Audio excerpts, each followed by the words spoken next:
President Nasheed here, he's not just the former president of the Maldives.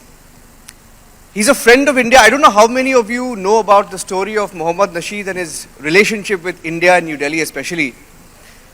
He's also survived an assassination attempt because Maldives also has been battling with radicalism.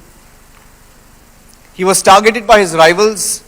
He was jailed, almost tortured when India had to intervene. The government had to intervene and ensure that he's freed. There was political intervention from India.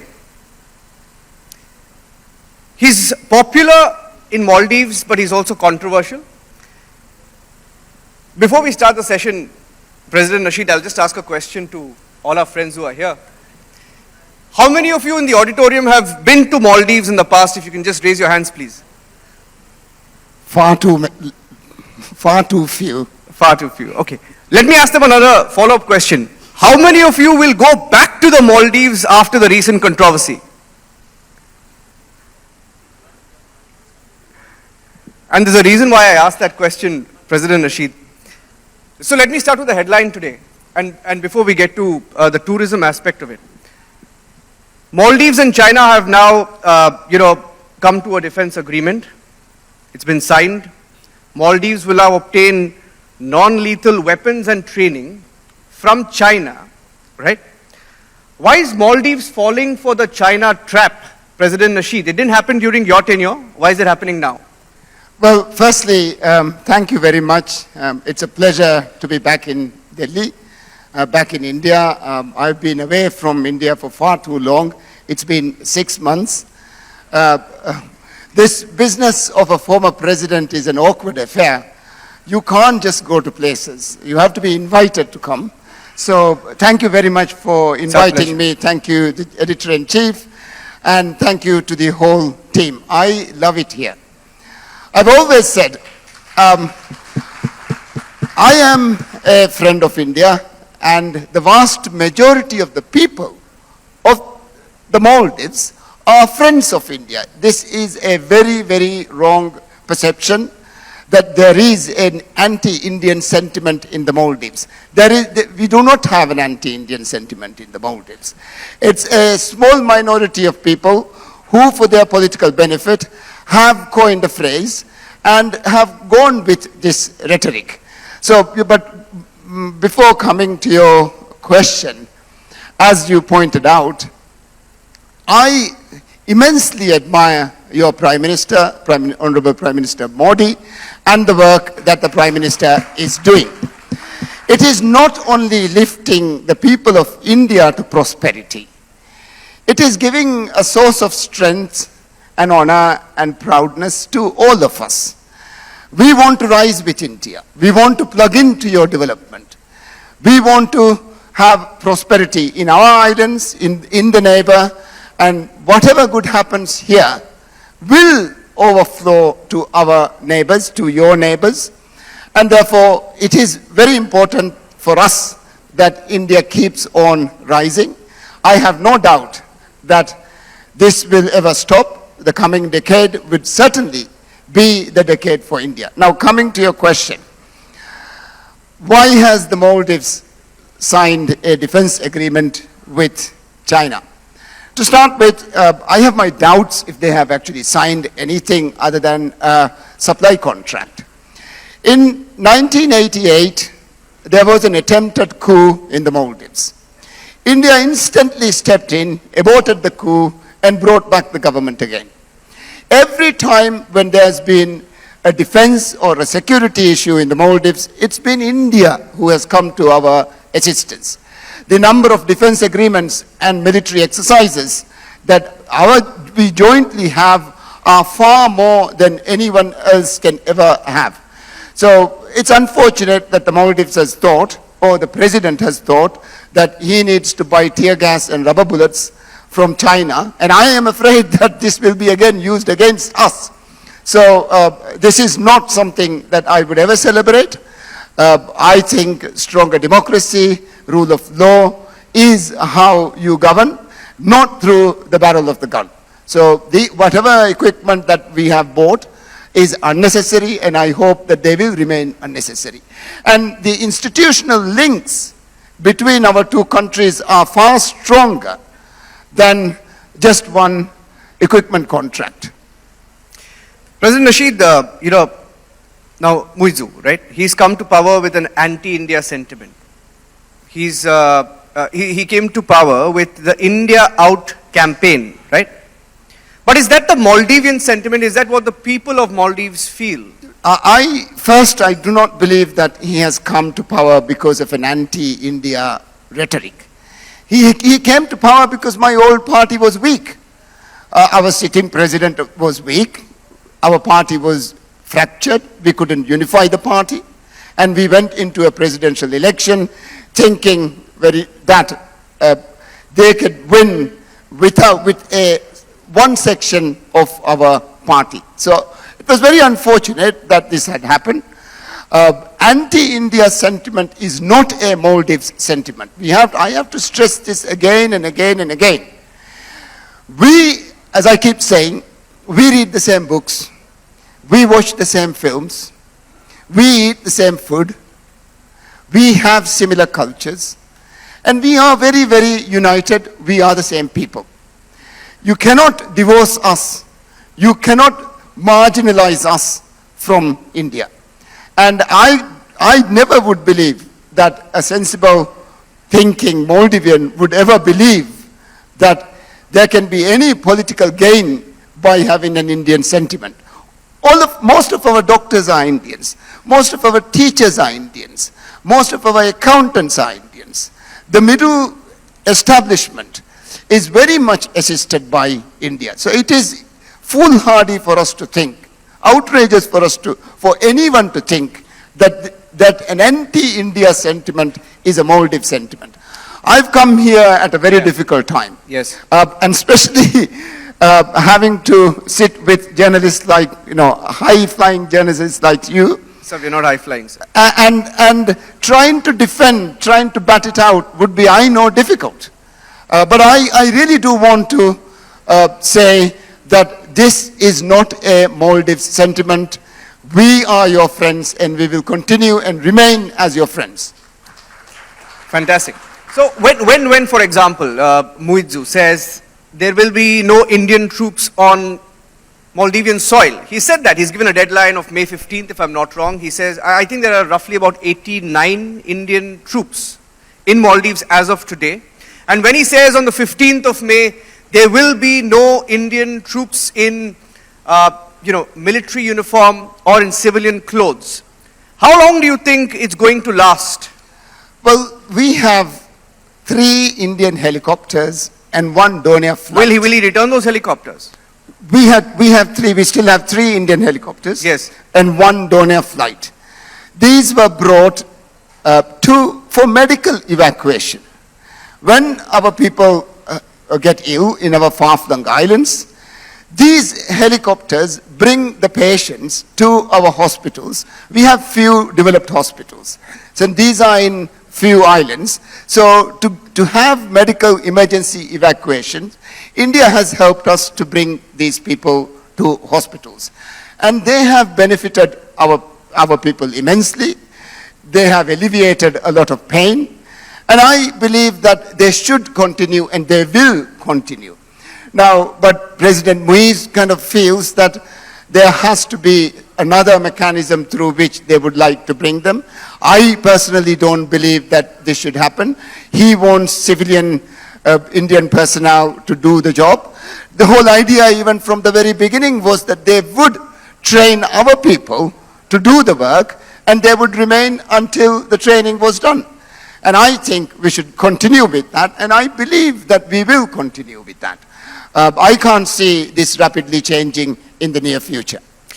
But you see the kind of statements that are coming out, President Nasheed. For example, there was a recent statement where he called India a bully. I mean, I can't imagine a Maldivian head of state called India a bully. Why would you do that? You've had our External Affairs Minister, Mr. S. Jaishankar, who gave him a befitting reply. And he said, while responding to that statement, he said, a bully in the neighborhood wouldn't give you $4.5 billion in aid, right? Well, I'll add to what Dr. Jaishankar said.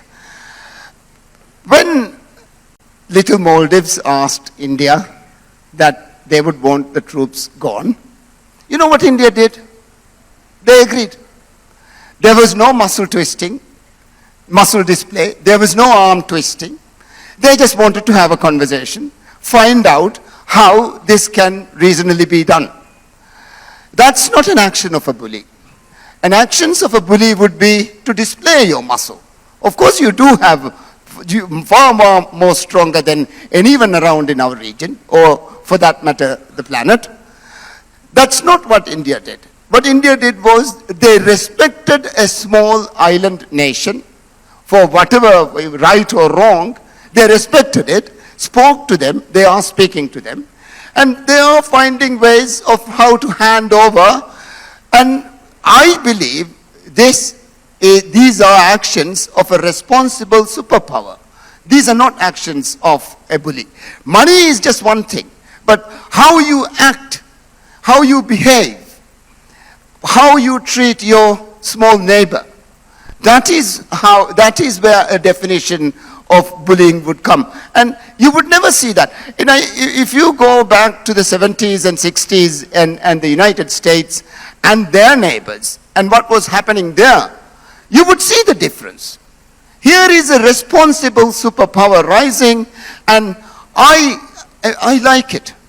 I want to see India rise, and I strongly believe that our safety and our security is linked. Yes, the $4.5 billion, the COVID vaccine, the 1988 coup, when we had water shortage, India also came with water. So there's numerous incidents when India has always come and helped us out, and I don't think these are actions of a bully. That's very wrong to say it. Yeah. No one should say it, and I will condemn this all the time. And when you speak of bullies, how would you describe China? Would you call China a bully, or would you call China or refer to China as a honey trap? I'll tell you why. Because see what's happened to Sri Lanka, and you have friends in Sri Lanka. See what has happened to Nepal, what they're trying to do in Bangladesh, for example, and in Bhutan, right? Now, all of them are wary of China today. Why is Maldives suddenly taken this still? You know, throughout the region, we swing from one side to another after every election. This is a habit. But we must try and see that we have stable foreign policy, where we have more center and not keep on swinging from one side to the other. But this is happening. It's part and parcel of multi-party democracy. If I say it's white, my opposition would instantly come out and say it's black. So there is that element to it as well. But China has given a lot of aid, loans, not aid, loans, to our countries to build a lot of infrastructure. Now, I do not think that we should measure development with concrete. The more concrete, the more steel you have, the more glass you have, that doesn't necessarily mean you're developing more. They intentionally raise the price of the projects so that the business plan fails. When the business plan fails, you can't pay back your loan. So when you can't pay back the loan, then they ask for equity. And with equity, we lose more sovereignty. So I think this whole idea that development depends on huge amounts of infrastructure is very wrong. Development is what happens to you. It's your own prosperity and it's your own happiness. So I think when countries want to counter the Road and Belt Initiative, it's not another Road and Belt Initiative. It must be focused on small projects that have big impact on households, on people. And I think a lot of the Indian projects in the Maldives are driven in this way. I've had many conversations with your officials, and they do agree that this is the best way to go about assisting a neighboring country. And I believe that, you know, we are very heavily indebted. All of our countries are very, very heavily indebted. And this year, More than I am told that more up to 25 to 30 countries would go into default. Poor countries, developing countries, have to pay over $500 billion in interest alone to all these loans. We don't have that money because none of these projects were actually financially viable. So it is going to be a difficult year. There will be more defaults and there will be more chaos all around us. So it's going to be sad, and I think we should be very, very mindful about where the money is coming from, how the money is spent, what are the terms of these investments. And I am very glad that, you know, Indian investments go through a tendering process. Yes. And we know what is coming to our country. It's not just some vanity project for a minister. It's done through enough assessments, and it's going through a process. And the rates are very, very low. So these are development loans. And the price is the best price. So I think there is a marked difference between what we get from India and what we get from China. I would go for Indian assistance any day. Great. Well said. I mean, once Maldives default, I think the tide will change. And the tide will change. And we also know it's a fight for the Indian Ocean. Of course, India has a stake in the Indian Ocean, right? China has an interest in the Indian Ocean. Now, I wanted to ask you, because I was speaking to you just before this, and you mentioned that the current president of Maldives is running out of support. Is that true? Is he isolated? Is there a chance that the government could fall in the Maldives? Well, he won the elections, as I said, because our party got fractured and the president was very weak. B, because the former President Yamin, and the breakaway from the MDP also supported him. But now all of these people have left him. His own party is fractured, where President Yamin has distanced himself from the new president, and no one is around him. So he is looking very, very isolated. We have parliamentary elections coming, and I think these elections would show how the political landscape would look like.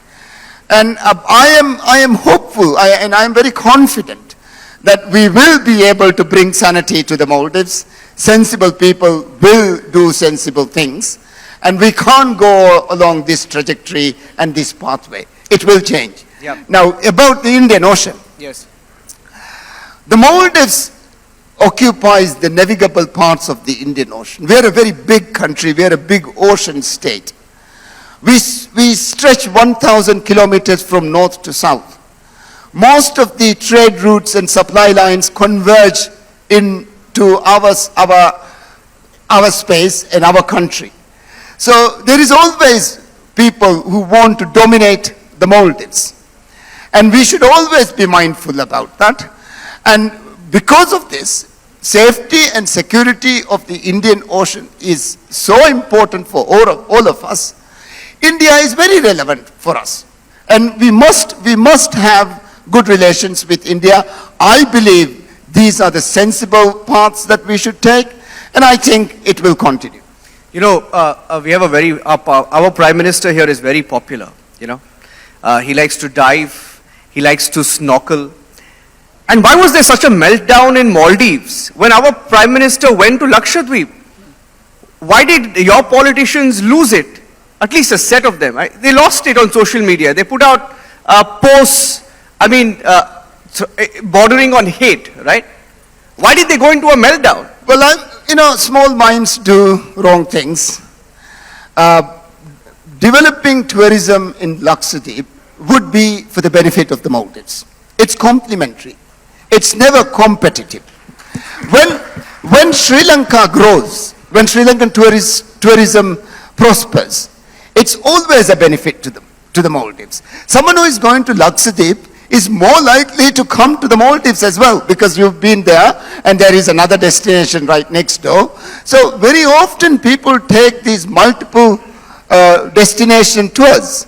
So I think it was wrong even economically. We've understood this about Maldives Maldives tourism industry and how it helps when Sri Lankan arrivals increase, Maldives arrivals will increase. So I think tourism development in Lakshadweep would benefit us all. There is nothing wrong with having tourism in the Lakshadweep, and it would be beautiful. I am sure it can be done, and I believe a lot of our own entrepreneurs, because they have a very good experience on developing resorts, they probably have better experience in this region in developing resorts, and they would jump to the occasion. Yes. They already have resorts in Seychelles, they already have resorts in Zanzibar, so I am sure our entrepreneurs would jump to the occasion. And they do want this. They've been wanting tourism development in Minico Islands as well. So I think, to start with, this was wrongly thinking, and it was small minds talking about silly things. And I'm glad that these low-level government officials have now been removed. And these are activists who suddenly was brought into government, and then they just kind of ran on the wrong side. Sad, and I am sorry. Yeah. I am extremely Why do sorry you have to that be they sorry have for done that? this. Now that's you know, it's graceful of you. But is it true that tourism industry has actually taken a hit because of the boycott by Indians? Well, yes, a lot of Indian tourists have stopped coming to the Maldives, and even if the aggregate number remains, we must understand that resorts specialize in destinations. There will be resorts who specialize in Indian tourists. And for them, it would be a very, very big hit. So the boycott campaign here has hurt us. And again, I've come here to tell you, please come to the Maldives. And you must win our hearts and our minds. They are with you. To hit us back is, I am sure that's not the view of the Honorable Prime Minister. I know the Honorable Prime Minister very well. I'll tell you, I don't know if I'm allowed to say this, but Laila, my wife, when she asked the Prime Minister not to come to the Maldives while I was in prison, the Prime Minister not only not came to the Maldives, but got me out as well. So I can go on saying so many instances, and our relationship with the Honorable Prime Minister is very rich, very friendly, and I am sure it will continue. Yeah. And you know, finally, you know, I had a few classmates when I studied in Bangalore, a city in Karnataka.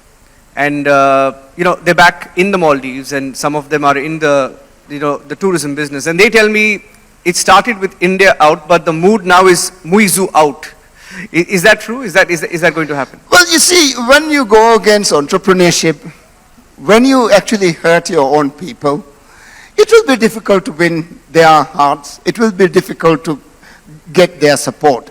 So I think the President, Dr. Moise, would realize what has happened, and he will have to change course, redirect himself, and see that we remain strongly together. This is not the path that we should take. All right, he's traveled all the way from Ghana in Africa to be with us at the Republic Summit this year, and he's going back to Ghana after this, so big round of applause for President Nasheed. There's one more little thing, yeah. Right, going to the topic. What should India do in the coming decade? India, I believe, will save the planet. I am very sorry, you know, this hasn't come up here. We have to decarbonize. We have to find a low carbon development strategy that would give us the same economic outcomes, but without damaging the planet. The biofuels that your energy minister was talking about, I was very excited about it. The renewables that you are bringing, your net zero targets. So India will be the leader in saving the planet. That is bigger than anything else. So I believe what India would do in the next 10 years, decade, would be actually find a pathway to save the planet. And I thank you for that. President Nasheed, thank you for joining us here at the Republic Summit.